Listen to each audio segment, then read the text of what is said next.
Welcome to the Beyond Cinema and Bio.com studio up here at TIFF. Andy, Laura, Mike.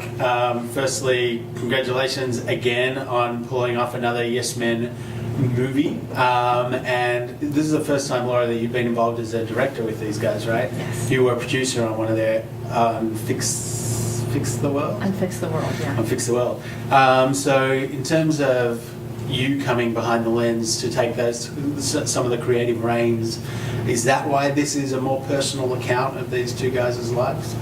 It's one of the reasons that this film is more personal. I've known these guys a long time, and I wanted to give audiences the experience of what I experience when I'm with them and what it's like to be around Yes Men actions, because I don't think we've really seen behind the scenes on how these actions get pulled off. So I wanted audiences to have a window into that for the first time, because the other two films didn't take a look at that quite as much. And for you guys, did you feel that in the process? Did it feel different for you? Yeah. I mean, when we decided this had to be a personal film, it also became clear we couldn't direct it ourselves entirely. And so it became very important, and there was an obvious choice of director. There was nobody else who knew us that well.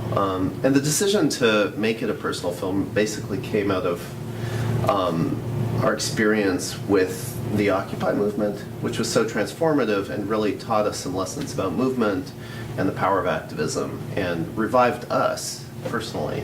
That showing that whole transformational process and conveying the excitement of that movement for us seemed really important. So, I mean, obviously you guys have been working together for about 20 years.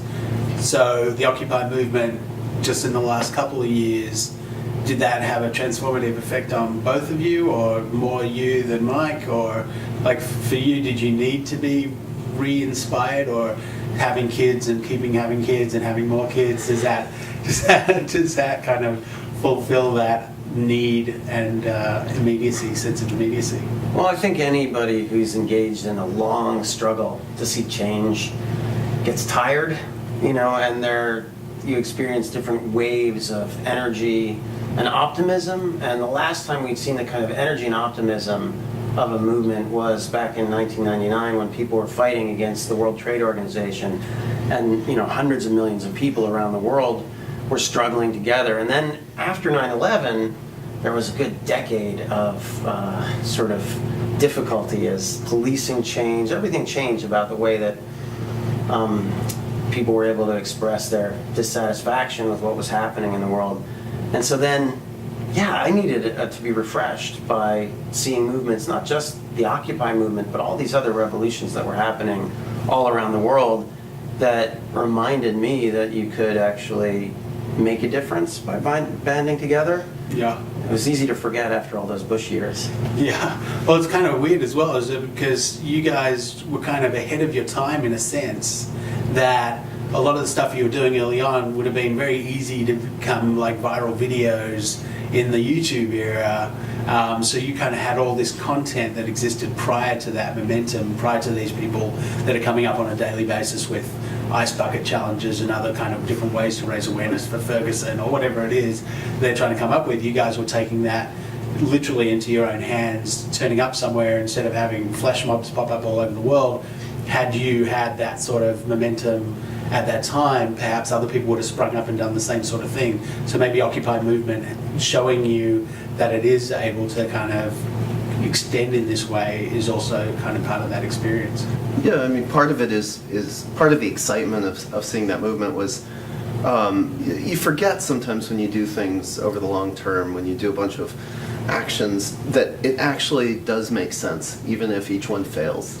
Even if each one seems to fail, it's not actually failing, because we got approached a lot of times at Zuccotti Square by people saying, "Oh my God, you're one of the first things that got me excited about activism." And wow, if indirectly, doing these crazy things that seem to have no direct effect sometimes they do. See in the movie, one of them seems to have an effect, but even if they don't, they inspire people, and that's important. And everything that anybody does can make a difference if it's really geared towards, change in some way. What's the biggest seismic shift in terms of one person, one experience? What have you seen happen as a result of one of your actions where you're like, holy crap, on this occasion, in this moment in time, this person transformed as a result of what we did? Well, I'd say there's two parts to that answer. In the current movie, there's a scene where Andy announces that the U.S. Chamber of Commerce is going to support climate change legislation. And 2 weeks after the action, they actually did the about face that was announced and said they were going to support climate change legislation. So that was a big, seemingly direct result, although we can't, they would never admit it. They didn't get business cards printed up with the, Andy made this happen. No, somehow they didn't advertise. They didn't put a big banner on the building. But there's that, but then the flip side of that is that, we get email from people, like a high school student in Australia who says, I just saw your movie. I got it from a friend, or I saw it on TV, and I used to believe everything my parents told me, and they support the president of Australia. They're really excited about mining, and now I know it's wrong, and I'm going to do something. And those kinds of individual stories make a difference too. Because otherwise you feel like you're battling uphill a lot of the time? Yeah. Well, activists are always battling uphill, and I think that one of the lessons from the film is that you have to just keep going. The powers that be are telling us that what we do doesn't matter, or they're making people question, is this really going to make a difference? And you can't really judge it based on any given action. It's not about whether that any particular action is the one that changes something. It's about the cumulative effect of all these people working together, creating a movement and creating change over time. And that's really where the big change happens, is when people join up and start working together. And that's really the lesson that these guys learn in the film, is that over time, they have made a difference, and we all can make a difference as long as we join something that's bigger than ourselves. And likewise for you, you've directed dozens of films, produced probably 100 or so. Do you feel like working with these guys for the first time was also, in this way, kind of coming with them on this journey, was also a new kind of step in your own kind of process as someone who speaks out against certain issues? For me, working with them is a combination of always being pushed farther than I ever think I can go, which is a good thing. You always want to work with people who are going to push you farther, and you also want to work with people who are going to push you past your comfort zone. And doing any Yes Men action, you're always pushed beyond your comfort zone. There's so many numerous times when I would just sit and just say, no way. There's no way we're doing that. We can't do that. That's positive. There's no way that's going to work. We're totally going to get thrown in jail. This is going to happen. That's going to happen. And they'd be like, no, let's see what's going to happen. And sometimes they did listen, and we did maybe not do some of the crazier things. And other times they convinced me that we have to go through with this anyways. And I'm really glad they did, because it ended up working out. But at the moment, it's always terrifying. In the moments where you've accepted that you're not going to go through with something, is it because of a risk to personal health and safety, or is it some other kind of story element that kind of changes your minds on something? There's only one example I can think of.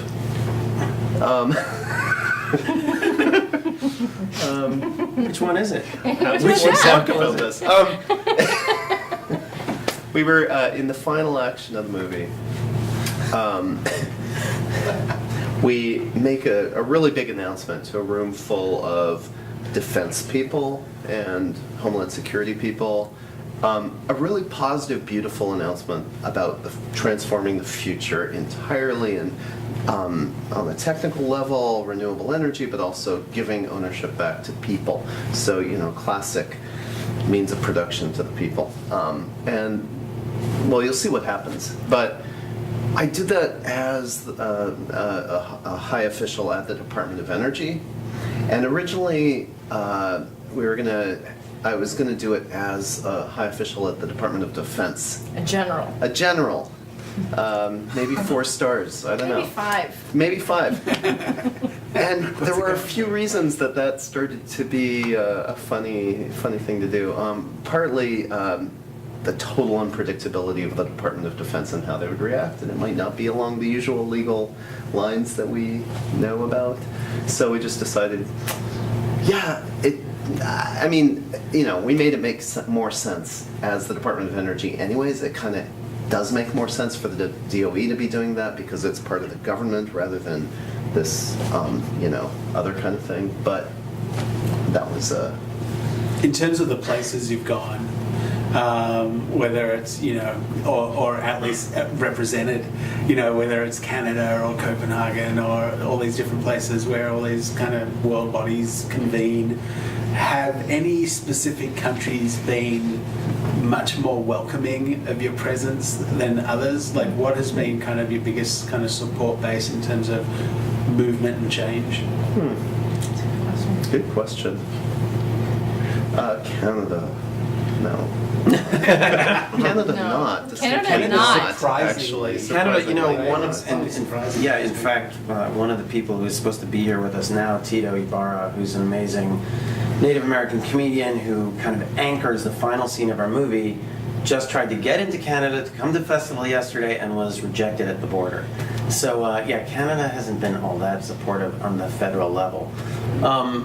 But someplace where we have a huge fan base is Finland, because I think that the first time in the first Yes Men movie, we did an action in Finland with this golden phallus, and everybody in Finland watched that, and so everybody in Finland knows us. So when we show up in Finland, we're actually celebrities. It's weird. The golden phallus sculpture. Yeah.